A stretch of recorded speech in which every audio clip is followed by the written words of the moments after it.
guys put in 70, 80, practice sessions between spring OTAs, and are you ready, or is any coach ever ready? I'll tell you by 7:30. That's the only way you're ever going to know. I know they're ready to line up against another opponent. That's all you ever really do know. It's all I really ever do know. They're ready to hit and tackle, and they're just ready to play. Whether we're ready, we'll see. We got you early in camp, and now we get you now. Where has the growth and the development been since we talked to you early in camp? I think it's a lot of the communication things. Things that you that you think you'll see. It probably helps that you kind of have an idea, and you've been working them a while, so kids are talking. They seem like they feel confident in what we've been doing, and that's probably the biggest thing. Is communication with each other. I mentioned, and Lee a little bit too, that a lot of the concepts that West Virginia has offensively, Penn State does. Has that been helpful for you to be able to go against a lot of the same concepts? Yeah, I mean, it's formationally is the number one thing. It's signal alignment, assignment technique. that's the progression of a play. That's the things we talk about, and so it obviously helps to be able to show them that and go back and reference those things, from last year, in which they're going to be different. Everybody does. They're going to new year, new wrinkles, but conceptually, to see the numbers and the formations, yeah, it helps. Potentially, we'll be starting several guys who weren't even here in the spring, safety, corner, whatever. Is that a problem, or are you comfortable with where they're at?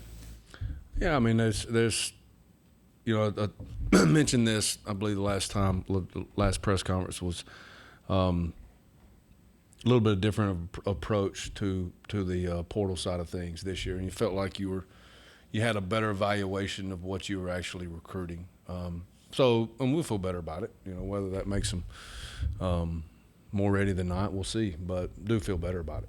One portal guy you got, Wilson, it seems to have changed maybe the outlook a little bit in the secondary in terms of his physicality, his willingness to strike people and tackle the open field. Are you noticing that amongst the other guys? Yeah, I mean, that's the number one thing. What you said was willingness. You can coach a guy that's willing. It's kind of hard to change a guy that's not. It could be a lot of things, but if you're not willing to do the things, especially physically, you're asking that guy to do, then it's hard. Carry over to some of the other guys? Oh yeah.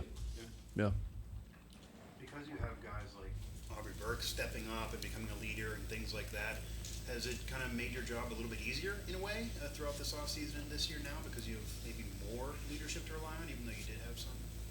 Yeah, I mean, it does. I mean, I tell them all the time, like, guys, my play count's going to be 0 when after the game. So they have to be the ones that go out together and do it. And so if me or Jeff or Dante or AJ, whoever has to be the leader, that makes the games are really hard, because it's just you're having to do it from in that kind of environment, or even at home it's tough. And so yeah, I mean, it's leadership is playing, and guys gravitate to the best players naturally. And when those guys are playing to what they're capable of and they're talking, yeah, it makes it a lot easier. How different is the secondary now than this point last year, where when Charles went down, it was a big problem? Well, I mean, everybody always goes back to when Charles went down. What they tend to forget is, if you look at game 1 to game 2, you had the other one that was out half for a concussion. We lost Aubrey Burks in the first half of that game. We lost Hershey McLaurin in the first half of that game. So it's easy to say when Charles went down. That really kind of just changed how you approach week to week. It's the second week that really got us. This year I don't think that'll be the same type of issue if something like that were to happen. So yeah, it's a little different outlook on that. I know that you've spent 9 months or longer watching everything that they do to get an idea of what they do. And I'm sure you've studied all of Aller's passes or whatnot. How much do you preoccupy yourself and your staff with the things they might do? I mean, you have some you have some general ideas based on personnel. You know, it's okay. What are their best 11? What does that look like? Is it a 2 tight end, 1 back? Is it a 2 back, 1 tight end? Is it a 1 back, 1 tight end? You know, you try to you never try to go down that rabbit hole too far, because then you start to chase ghosts a little bit. But you do try to project some things again based on the best 11. What's your view of their running backs, Singleton? Good, really good. I mean, we look at the running backs in our league last couple of years, and they're as good. Probably maybe a little better. I mean, they're good. What's your rotation in the secondary? I mean, not necessarily who, but how many? Corner? You talked about 5. Do you play all 5? Yeah, I mean, we always go into and say there's a it's usually 4 between both positions, corner and safety, and the key evaluation usually with the numbers is who is number 5, based on, are you playing a sub, or you just at corner and safety. So, you're going to rotate 4, but you always have to, figure out who the best number 5 is always the toughest part. I asked Neil, Bruce Feldman had his freaks list. He had 6 of them on there. Most teams get 1 or 2, and they had 6. Is there one guy that you look at Penn State and go, whoa? 44. 44. Tight end. Good player. Good, big, athletic, fast. Can catch, can make contested catches, can block. He's not even on Feldman's list. Yeah. So you had 7, just going to 7. Yeah. I mean, I like Bruce, but Yeah. So 44 is your guy. yep. Okay. I mean, not to take anything away from the rest. I mean, the left tackle's the left tackle. Right. The running backs are the running backs. I mean, the quarterback by stature is and some of the receivers, where they're new guys for them. And they're all really good players, but 44, the tight end, he on film, to me, he sticks out because the matchup is against any tight end like that. I go back, I think it was 20 and 21 with Iowa State. Those guys created some issues. Same tight, and both those guys got drafted. It's funny because you talk to defensive coaches, and they say today if they were a head coach, they would have tight ends in their offense or fullbacks. Mm-hmm. What is it? I know they create extra gaps in the run game, and there's mismatches there. Why is tight ends to spook out defensive coordinators so much? Well, I mean, usually by formation, you can always ID a run side and a pass side. If you can't ever ID that creates issues, because now their passing strength could be their running strength, while their passing strength to their side of the offense is still really strong. The tight end can create both to that side. It's setting up your screen game with a big body in space, and it's using him in different gap schemes and cross and split flow actions across the ball, with obviously the RPOs and play actions off of that. And you're just gonna, as a defensive coach, if you have a guy that's going to be 6'6", 270 pounds, where are you going to put him? You're going to put him on the defensive end. Right. You're not going to put him at the outside linebacker that's got to cover that guy a lot of times. Or your field overhang. You're going to have as much speed and athleticism as you can, but usually not going to be that size. So it just naturally is going to create a matchup that's going to be an issue, based on size and length and height, weight, all those intangibles that go into recruiting good players. On rotation at will, you play 2 guys 50-50. What are you going to do there? Yeah, I mean, I think that's just a position you play to you rotate till you feel who's got the hot hand, who's playing the best.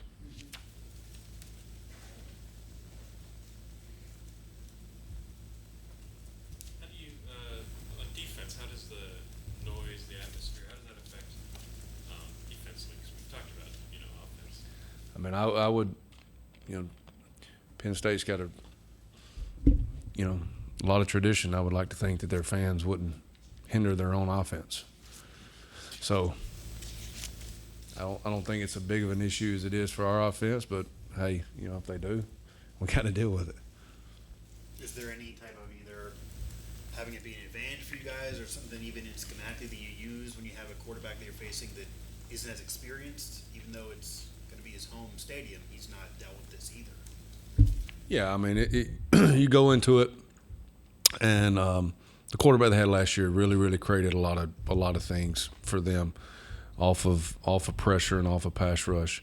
I don't really see this kid much different because he's, if you watch enough and you've done enough research, while he's big in stature and he's going to be listed and people are going to see him as a pocket guy. He's sneaky fast. He's sneaky athletic. He's a big guy. He's hard to bring down. And so I don't really see the structure of the offense being much different because he can, he pulled a ball in the spring game on his own read. And to get just like anything else, you get a big guy like that moving downhill. You just hope you can present some things to him in coverage that get him, make him have to work, make him have to find the route and place the ball to beat you. So Spend a little time on Pagula too. yeah, you have to. Yeah, you do. A little bit different quarterback. You have to. Very similar to Clifford from last year. Athlete, dual threat guy, can create some things off the rush, and so yeah, I mean you got to prepare for both. Jordan, it's the third time we've seen your since three different schools too. Personnel, head coaches are different preferences. Do you see similarities that are like core to what he likes to do, and how much of his personnel and maybe the personality of each head coach is worth for too? Yeah, I mean, I think you do, and some subtle things. I think the ability, the biggest difference, Mike, is the ability to recruit and or get tight ends. I think that's something that I go back and I watch the Texas game. They were really good at receiver, and so they usually have one really good tight end to where now he has probably, I would say 3 to 5 to his access. So conceptually, there's a lot of the same flavor. How they present it with the different personnel, that obviously makes it look different. You got to defend other sets of plays that go along with that. And then you all were physical, it sounds like, in the preseason. I don't know how much that extends to rushing and hitting the quarterback, but what have you figured out about blitzing and pass rushing from your front that maybe you did not know and you feel better about, or conversely, maybe you feel concerned about? I mean, physicality is something that if you don't do it, it's kind of hard to show up on Saturday and say, all right, we're going to be physical. So it's obviously a point of emphasis from the head coach down that we've made.